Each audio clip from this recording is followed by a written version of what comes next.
C Joseph Vijay எனும் நான்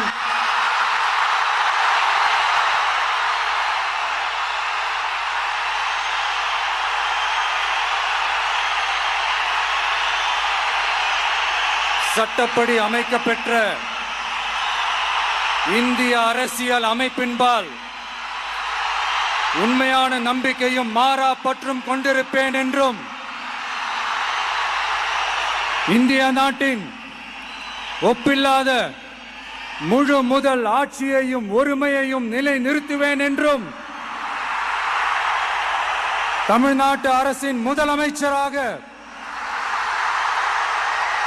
உண்மையாகவும் உளச்சான்றின்படியும்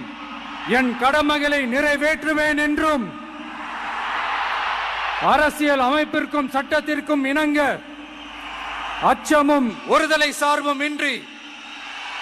விருப்பு வெறுப்பை விலக்கி பலதரப்பட்ட மக்கள் அனைவருக்கும் நேர்மையானதை செய்வேன் என்றும் ஆண்டவன் மீது ஆணையிட்டு உறுதிமொழிகிறேன்.